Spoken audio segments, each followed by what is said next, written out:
Hey everyone, welcome to the video. This one we're going on my NBA cheat sheet for opening night of the NBA season. If you guys have watched any of my MLB videos, this will be a very similar format where I have my cheat sheet put together, where I have my 3 favorite guys at each position. I guess not my 3 favorite guys, but my favorite high-end guy, mid-range guy, and value guy.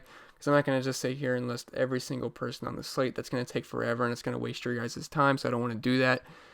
So that's what we're going to be doing here. But anyway, before we continue, if you could leave a like, and if you're new to the channel, please hit that subscribe button. Really helps me out. I really appreciate it. You can also follow me on Twitter at ChrisPennell16. And if you're interested in the spreadsheet I build every single day, links available in the description below for my Patreon, as well as my Slack chat. It's got the player info in here, the matchup, the Vegas total, the pace they're going to be playing at, DVP, which I think is pretty cool here. It helps you identify easy matchups very easily. So as you can see, Anthony Davis, using 2018 stats, he would have the best matchup in the league for a power forward, as they were ranked 30th last season, and he gets a 9% boost to his projections. So that's just, something I use. And then you have the advanced statistics on there, like usage rate, Draftkings points per minute, FanDuel, PER, all that good stuff. Then you got the Draftkings stats, which obviously you need to use for building projections. So that's on there as well. But anyway, if you guys are interested, links in the description below for my Patreon, and let's get into the cheat sheet. So, up top, we have LeBron James, and I'm just going to tell you right now, he is my favorite play of the slate. I mean, he's got no minute restriction whatsoever, and I think he pushes for over 35 plus minutes. I think he pushes for around 35 plus minutes on opening night. He's going to be as fresh as he's going to be all season, and plus he doesn't have that extra tread in his tires from missing the playoffs last year. So he's going to be coming in fresh, and I think he plays a boatload of minutes here. And he's coming off last year. He had a 31% usage rate, and he averaged about 1.5 DraftKings points per minute. So if you do the math on that, and if he pushes for 35 plus minutes, I mean, you're going to be in for a pretty big day. I'm talking 50, 55 points, maybe with a ceiling of around 60. So definitely like LeBron here. I also think his assists should bump up this year, as he's going to be more of a distributor this season. And the Clippers, they play at a very high pace. I know they did last season, which is obviously great for fantasy purposes. And I know he's going to be lined up against Leonard, but he was more middle of the road when it came to defense last season. I know that's kind of crazy to think about, but he was asked to do so much on the offensive side of the ball. Came with the expensive defense. So, it's not like Kawhi's an easy matchup by any means, but LeBron should be fine here. I mean, he's the best player in the NBA. So, gotta like LeBron. He's 9,900. He's not even the most expensive guy in the slate. I think he should be, so I guess there's inherent value there. Not saying he's a value play by any means, but he's pretty easy to fit in, and I don't see a way you can fade him. I really like the idea of jamming in Anthony Davis and LeBron James. But let's talk about a value guy here in Fred VanVleet at 4,800. I think he's going to be one of the more popular plays in the slate, but deservedly so. With Leonard gone, a lot of these guys get obvious bumps. That's going to include VanVleet here, who seems a bit too cheap tonight with his potential. Kawhi is leaving behind a 30% usage rate, and VanVleet played 27.5 minutes per game last season. And I expect him to hit around 30 minutes tomorrow. And he also had a 17.9% usage rate last season, and that should see a slight bump as well, over 18%. He averaged 0.88 points per minute last season, and if you give me about 30 minutes at that price, I'll take that all day. I think he's an excellent value play. Also, the Pelicans defense, not very good, and they played an extremely high pace. They were second highest pace in the league last season. So points should be scored here. They have the highest team total of the slate at 119.25, and this is the highest Vegas total as well. It's 231. So Fred VanVleet, I think he's a fantastic value play. Should be popular, but deservedly so. Then we got Lonzo Ball at 5,400. Now, I'm not a big Lonzo guy in general, but he's going to push for over 30 minutes. And while he's not a huge scorer, he gets it done throughout the box score with his assists, steals, rebounds, all that good stuff. And for what should be a pretty high-paced scoring game, which I just said, I do like his price. And if he can get his shots to fall, I think he becomes a pretty good play. And he's got a pretty decent ceiling, too. So, do like Lonzo Ball. I'm not a big Lonzo Ball fan, but I think he's fine at this price tag at 5,400.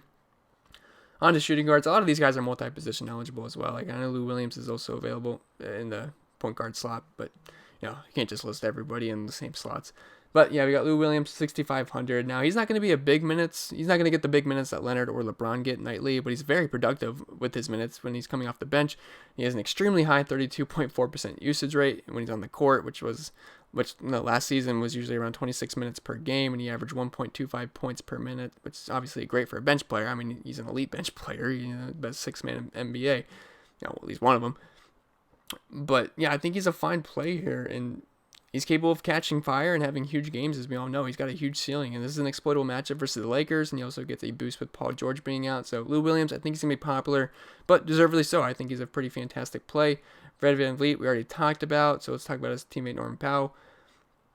So he's also a benefactor of Leonard being gone, as he's in line for extra minutes here, and I'm currently seeing him projected around 25 to 30 minutes, and to me that makes him a pretty excellent value play for this game with a massive 231 point total.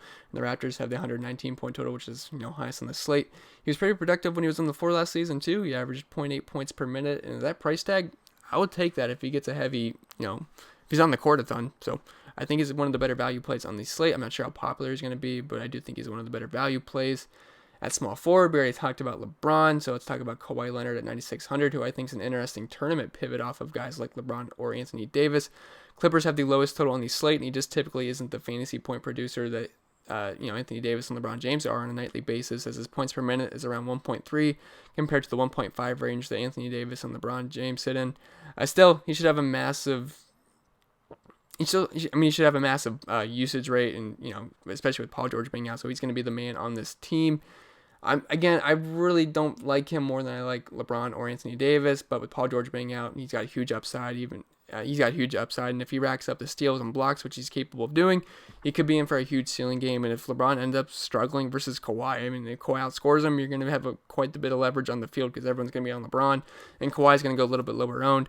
And I'm not saying he's going to be like too low owned because this is a 2-game slate, but relatively to the field, just in general, he's going to be a little bit lower owned than the big dogs like LeBron or Anthony Davis.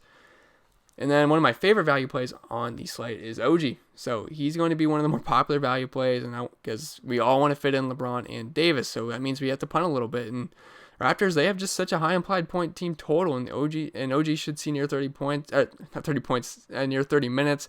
And I think it'll be hard for him to not hit value here. And again, he's just another benefactor of Kawhi being gone.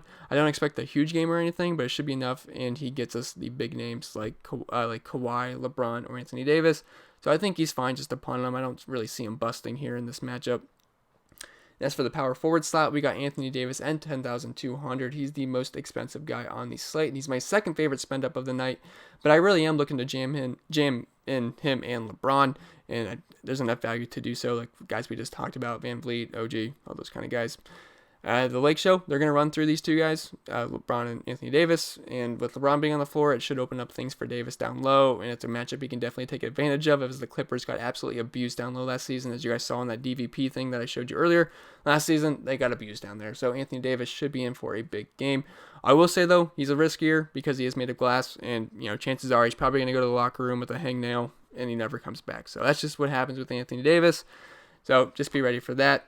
Pascal Siakam at 7,600. I think he's one of the better tournament plays. Dude was a stud last year, especially in the playoffs, and he also has had an extremely strong preseason as well. He was averaging 55 fantasy points per 36 minutes, which is pretty good.